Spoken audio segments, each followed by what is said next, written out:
Good morning, सुप्रभात, जय हिंद, जय भारत। नए नए प्रश्नों से हम रूबरू होते हैं। तो आज भी एक ऐसे ही प्रश्न से चर्चा शुरू करेंगे जो आपको किसी भी तरह के प्रतियोगी परीक्षाओं में लाभदायक होगा। हम बहुत कम समय में बहुत बड़ी प्रश्नों को हल करने की कोशिश करते हैं। तो आज बात करेंगे कि बौद्ध ग्रंथ किस प्रकार तैयार किया गया या संरक्षित किया गया था।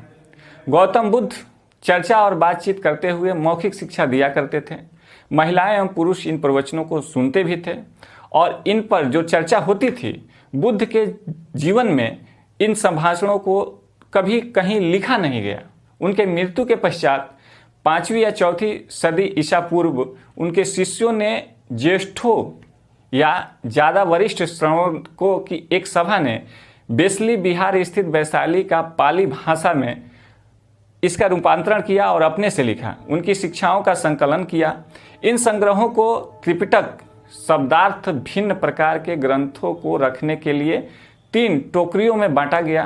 पहले उन्हें मौखिक रूप से ही संप्रेषित किया गया था, बाद में लिखकर विषय और लंबाई के अनुसार इसका वर्गीकरण भी कर दिया गया। विनय पिटक में संघ या बौद्ध मठों में रहने वाले लोगों के लिए नियमों का भी संग्रह किया गया था। बुद्ध की शिक्षाएं सुत्त पिटक में रखी गई और दर्शन से जुड़े विषय अभिभाषण में रखे गए।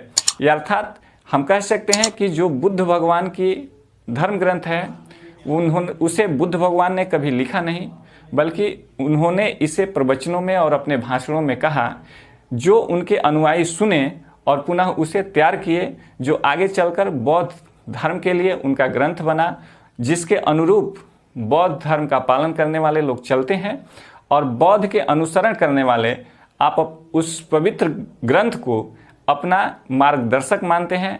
और ऐसा माना जाता है कि बौद्ध धर्म के जितने भी लेख हैं उसमें संकलित किए गए हैं वह महात्मा बुद्ध द्वारा ही कहे गए हैं। जहाँ कहीं भी सभा या भाषण अभिभाषण हुए हैं उसमें महात्मा बुद्ध ने ये तमाम तरह की अपनी शिक्षाएं प्रदान की हैं, जिसे संकलित करके, संग्रहित करके, संरक्षित करके एक पुस्तक का रूप दिया गया। इसके उपरांत अगर हम बौद्ध धर्म की बात करें तो इसमें ऐसे महत्वपूर्ण बिंदुओं को भी जोड़ा गया।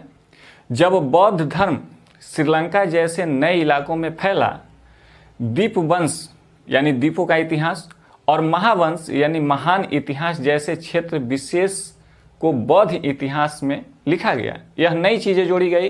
कई सदियों तक ये पांडुलिपियाँ एशिया के भिन्न भिन्न इलाकों में स्थित बौद्ध विहारों में संरक्षित भी रखी गई और इसे बौद्ध रक्षकों द्वारा या बौद्ध अनुयायियों द्वारा इसे बहुत ही स्नेह किया जाता है और इसके मार्गदर्शन पर ही चला जाता है। तो इसी तरह की जानकारी से रूबरू होते रहेंगे।